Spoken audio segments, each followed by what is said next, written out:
La dark romance, romance sombre, est un sous-genre de la littérature sentimentale.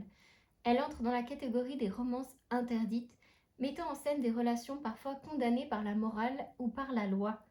Dans ce genre littéraire à la frontière entre amour, désir, sexualité et violence, l'auteur joue avec les limites de la morale et le franchissement de l'interdit. Définition de Wikipédia.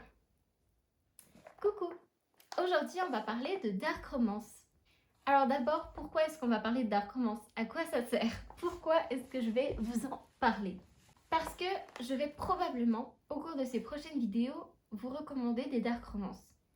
Et comme c'est un sous-genre littéraire assez spécial, qui n'est absolument pas destiné à tout le monde, il vaut mieux que je donne mon avis sur la question. C'est plus correct pour vous, pour prendre votre propre décision sur les dark romances que je vais vous recommander.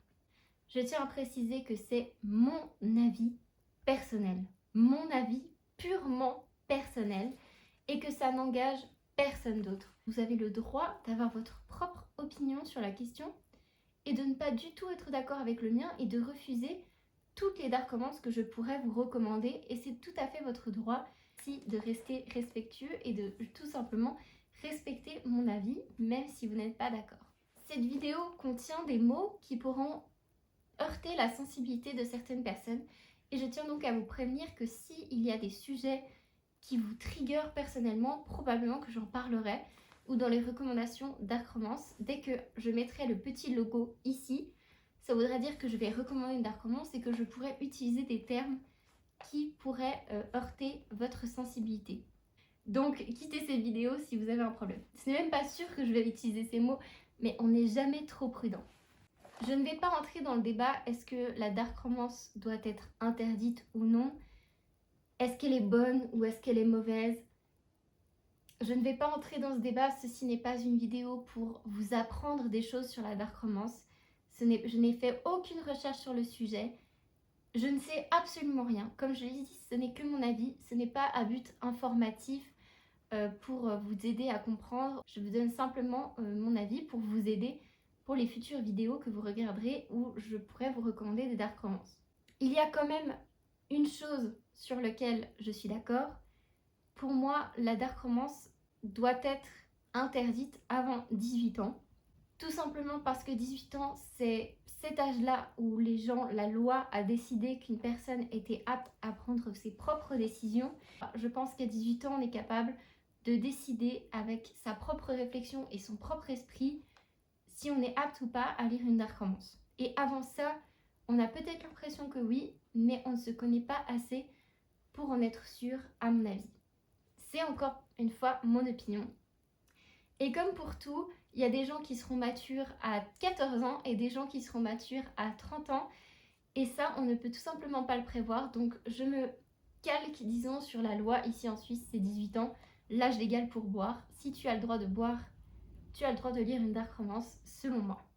Et encore une fois, ce n'est que mon avis. Maintenant que ces disclaimers ont été faits, on peut passer à cette vidéo sur la dark romance. Comment je vois la dark romance et pourquoi j'aime la dark romance. La dark romance, c'est tous ces livres où il y a des kidnappings, de la violence physique, psychologique. C'est des relations amoureuses qui sont malsaines. Le terme est parfait, c'est vraiment ce terme-là, malsain, parfois carrément toxique, absolument pas bon. La relation est déséquilibrée. La dark romance, c'est vraiment quand la relation, elle est déséquilibrée, quand elle ne devrait pas exister en soi. Alors pourquoi est-ce qu'on aime la dark romance? Pourquoi, en tout cas, moi, j'aime la dark romance?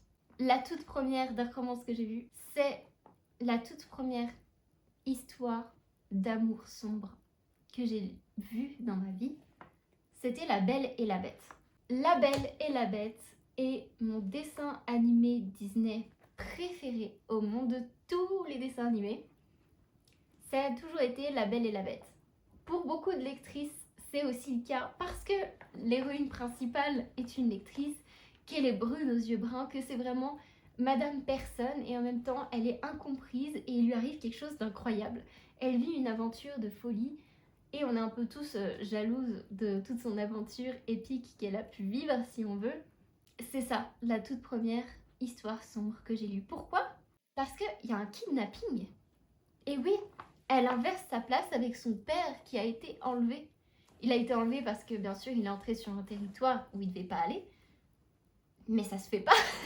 On est d'accord que ça se fait pas. La personne qui vit dans ce château est un monstre. C'est une bête. Ce n'est même pas un être humain. C'est une personne qui a été si mauvaise qu'elle a été transformée en bête énorme pour refléter ce qu'il était à l'intérieur. C'est absolument horrible. Et il n'a pas accepté juste de relâcher le papa. Non, non, non. Il a voulu faire un échange avec la jolie jeune femme. Et il a séquestré, le terme est dit, dans son château pendant plusieurs semaines. Il l'a séquestrée, même qu'au début, elle dormait dans une cellule, avant que, il décide de la faire dormir dans une chambre. Donc oui, La Belle et la Bête est une dark romance, et ce n'est absolument pas pour rien si énormément de dark romance aujourd'hui se sont inspirés et ont fait des remakes de La Belle et la Bête. Ce n'est absolument pas pour rien que ça a fonctionné. C'est exactement comme Hadès et Perséphone.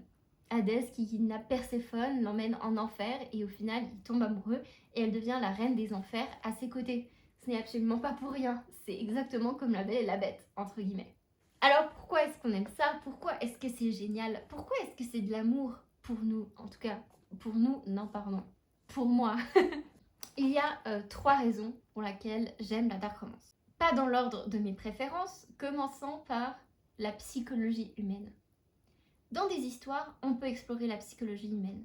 On peut explorer le deuil, on peut observer les réactions à un traumatisme, on peut réfléchir à ce que ferait le personnage dans certaines situations. Et dans la romance, on peut explorer beaucoup, beaucoup de choses, puisque c'est une interaction littéralement entre 2 êtres humains qui implique de l'intimité, de la vulnérabilité, qui implique une sorte de combat. Au final, une relation amoureuse, c'est une forme de combat pour ce qu'on veut, et pour trouver un équilibre avec son partenaire. Pour qu'on soit d'accord ensemble, on fait des compromis, on a des discussions, de constants débats, de constants « je te laisse la place ici, je prends ma place ici » et ensemble on doit trouver notre place pour être bien, pour être heureux. C'est une relation très complexe et la psychologie humaine, moi j'adore ça. Je suis fascinée par la psychologie humaine, je suis en sciences sociales. Voir ce que les gens font, pourquoi ils le font, ça m'a toujours fascinée. Et j'aime l'amour. L'amour m'a toujours fascinée, alors je mélange tout simplement les deux ensemble. Et les gens qui se demandent pourquoi est-ce que certaines personnes aiment la dark romance, je leur demanderais pourquoi est-ce que certaines personnes aiment les documentaires sur les tueurs en série. Pourquoi? Les tueurs en série, c'est hyper malsain.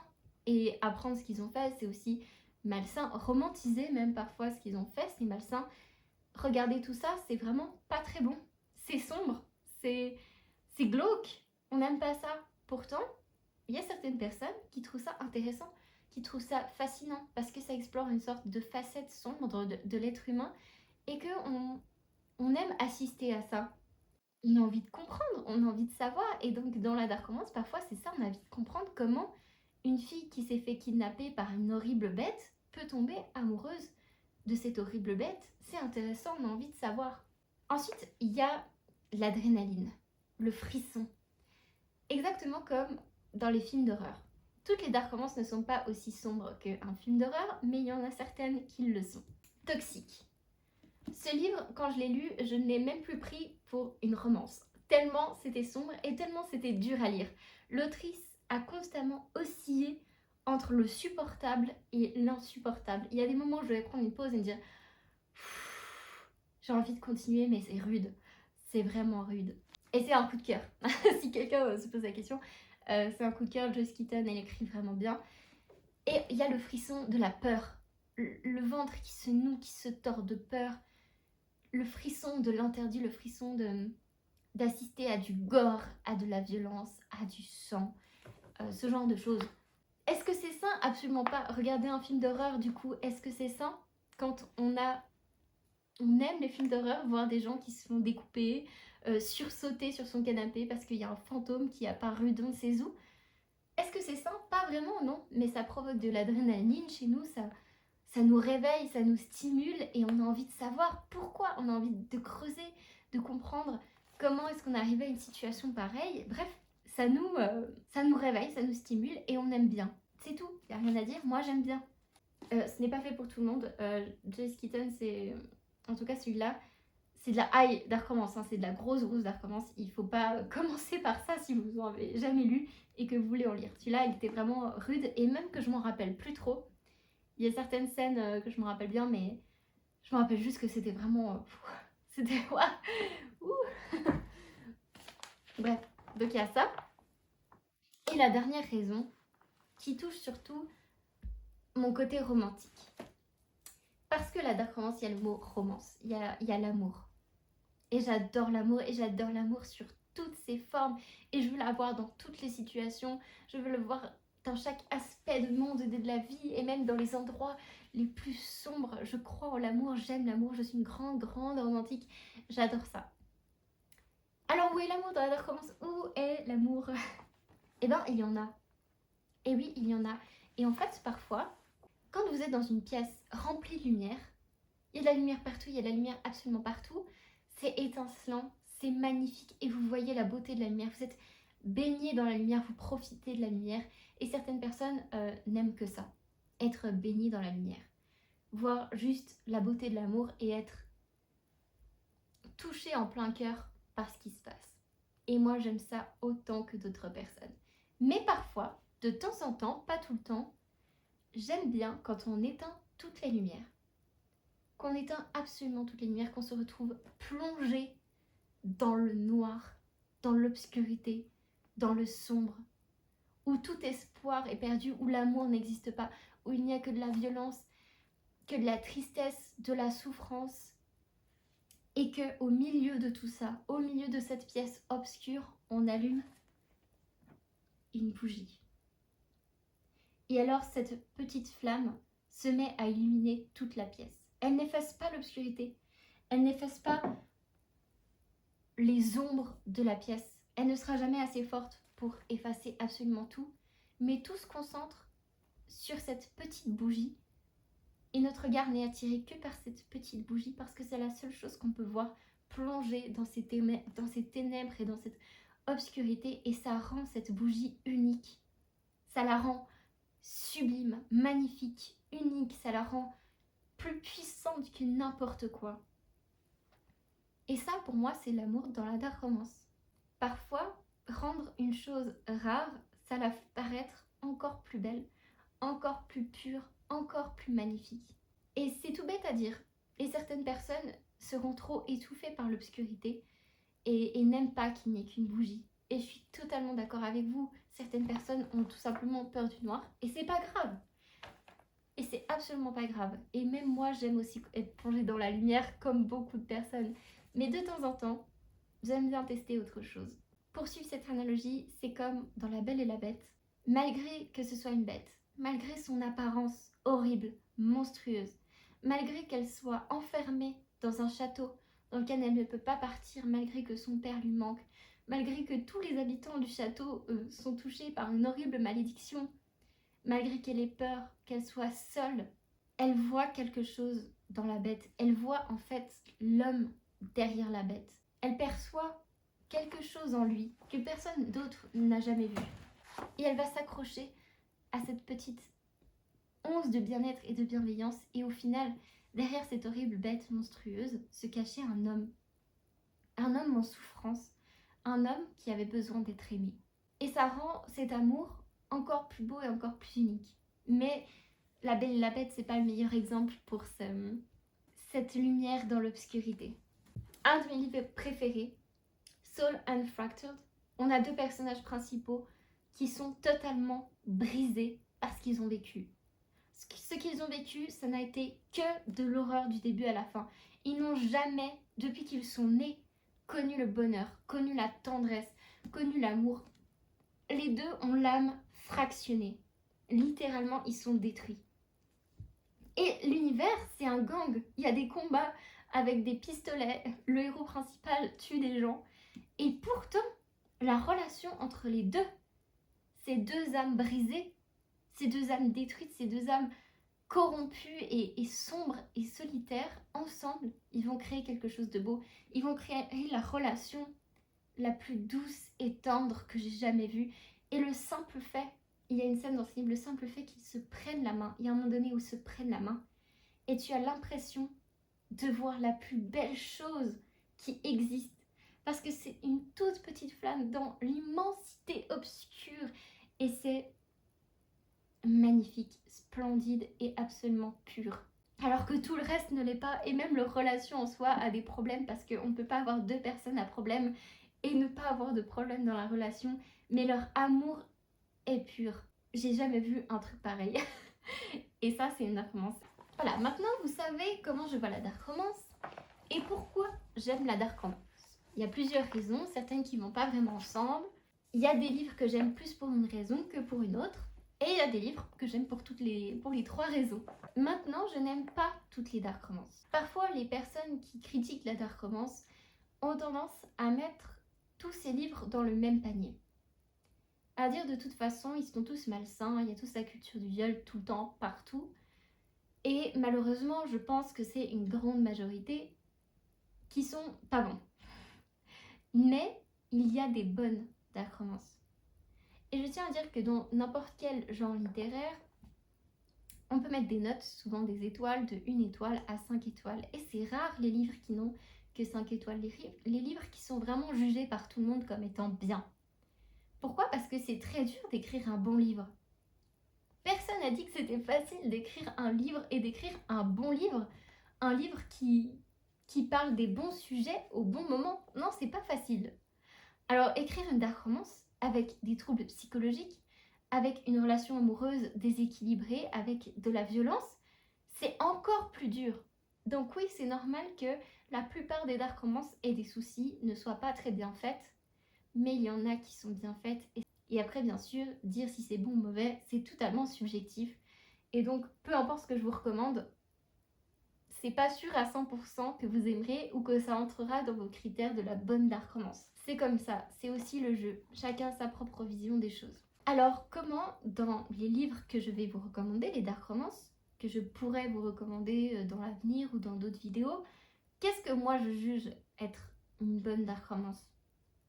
Parce que si vous n'avez pas les mêmes critères, ça vaut pas vraiment le coup de suivre mes recommandations. Il y en a deux principales et une, disons, secondaire. La première raison, c'est qu'il n'y a pas de banalisation. Pour moi, il n'y a rien de pire qu'une dark romance où souvent c'est le personnage principal, féminin, va tomber amoureuse d'un homme sans raison. Il l'a kidnappée, il lui a fait du mal, il l'a maltraitée, il lui a dit des choses horribles, et elle va quand même tomber amoureuse de lui. Comme ça ? Pourquoi ? Dans ce cas-là, c'est vraiment purement du syndrome de Stockholm et ça n'a aucun sens. Non, ça marche pas comme ça. On peut pas faire comme si tout ce qu'il avait fait n'était pas important. Comme si tous les mots horribles qu'il lui avait dit n'avaient aucune importance. Ça en a. Ça a d'importance qu'il l'ait kidnappé, qu'il lui ait fait du mal. Et faire semblant que ça n'en a pas, ça ne fait pas apparaître l'amour. Non, pas du tout. Un personnage qui souffre, un personnage qui a mal, c'est un personnage qui va transmettre de la souffrance au lecteur et lui faire comprendre que ce qui se passe n'est pas bon, n'est pas bien.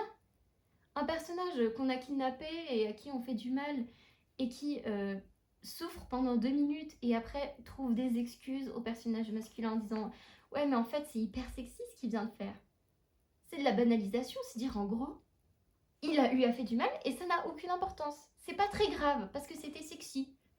Non, ça marche pas. Je suis désolée, c'est pas comme ça que ça marche. Ça, c'est de la banalisation.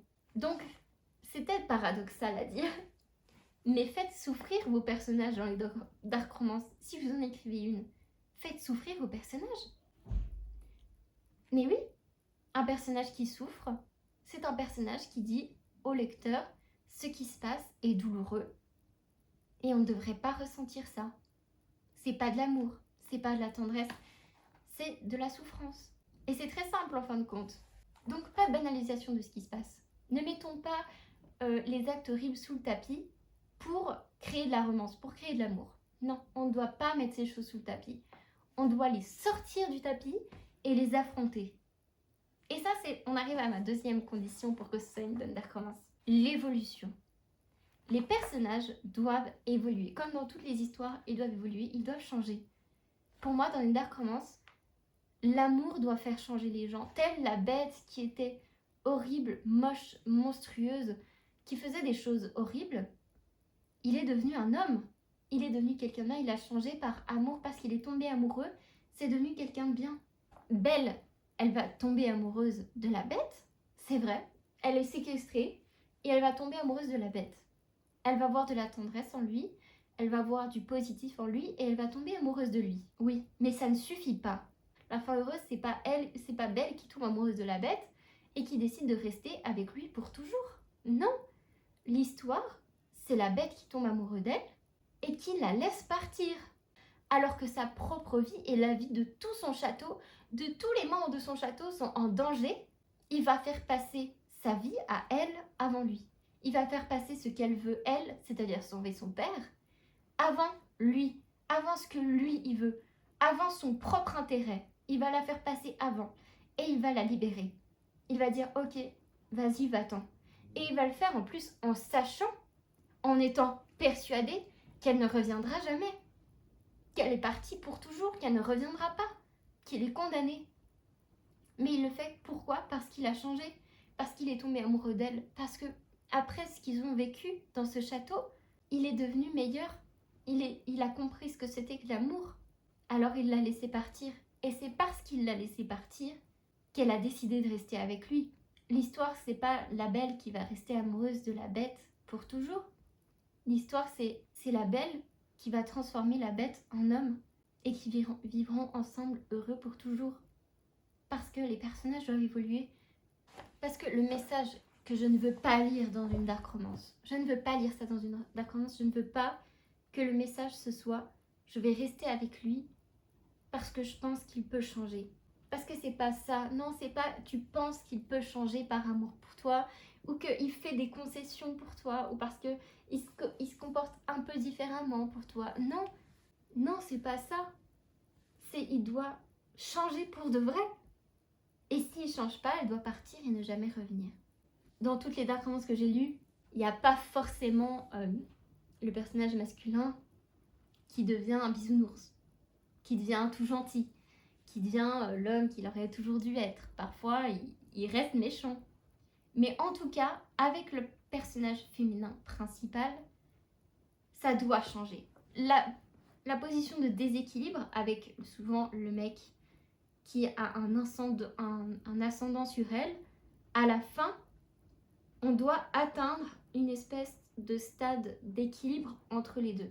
Dans Toxic, même le plus horrible que j'ai lu, elle est aussi horrible que lui. Et c'est ça l'équilibre. C'est que lui, il est peut-être horrible avec elle, il essaie de la frapper, de lui faire du mal, de la tuer, de la manipuler, tout ce que tu veux, mais elle lui rend coup pour coup. Et du coup, on est plus sur un affrontement comme ça, de coups les uns contre les autres, qu'un mec qui ne fait que écraser la meuf, parce que ça, moi, j'aime pas ça. Pour vous donner un exemple de romance, Angry God, à la fin, lui, il change complètement. Il n'est plus du tout la personne qu'il était au début de l'histoire. Au début, c'était un garçon brisé, un garçon qui était en colère, un garçon qui n'avait que pour but de faire le mal. Mais dans le livre, il est tombé amoureux, il a vécu des choses, et à la fin, il a compris pourquoi il était comme ça, qu'il ne voulait plus être comme ça, que ce n'était plus la vie qu'il voulait. Elle lui change réellement. Et alors qu'il faisait du mal au personnage principal, parce qu'on est sur une histoire plutôt de harcèlement, type harcèlement, mais seulement pendant la moitié de l'histoire, après c'est plus tellement ça. À la fin, il a réellement changé. Il veut plus du tout être la personne qu'il était. Il a prouvé qu'il avait changé. Je pourrais vous en parler pendant des heures de Angry God et je le trouve absolument génial, mais je vais pas le faire. C'était aussi un de mes livres préférés. Voilà, vraiment dans le top 5 de mes livres préférés, ces deux-là. Le feu, la glace, je les ai lus je crois l'un après l'autre et c'était waouh. C'était waouh. Donc voilà, pour moi c'est ça les conditions pour une bonne dark romance. Voilà, j'avais dit qu'il y avait une troisième condition secondaire, pour moi c'était la fin heureuse. Je préfère quand dans une dark romance il y a une fin heureuse avec un statut d'équilibre qui est atteint. Je préfère ça, mais il arrive parfois que ce soit pas le cas.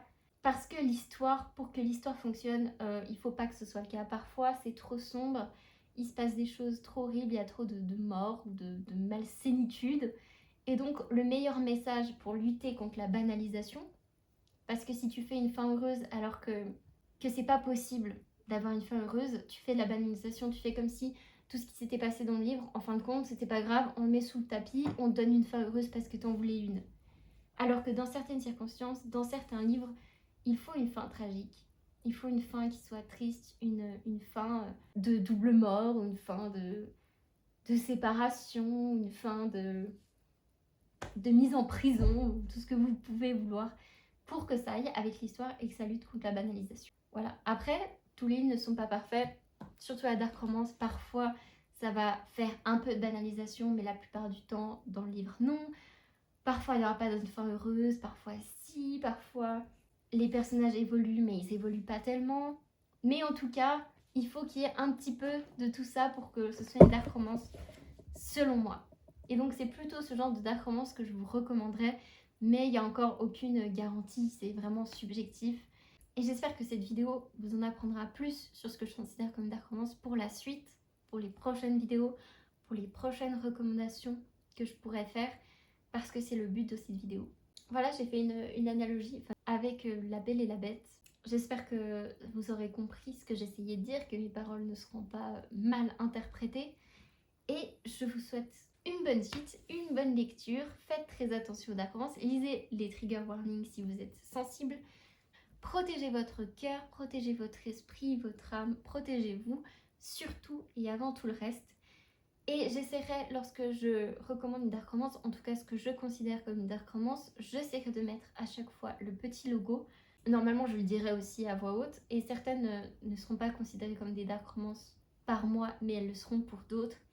Et d'autres ne considéreront pas certains livres comme dark romance, alors que je le considérerais. C'est un peu très flou tout ça, donc je vais m'arrêter là, et je vous fais des gros bisous. Merci d'avoir regardé cette vidéo, et on se revoit la semaine prochaine. Bye bye!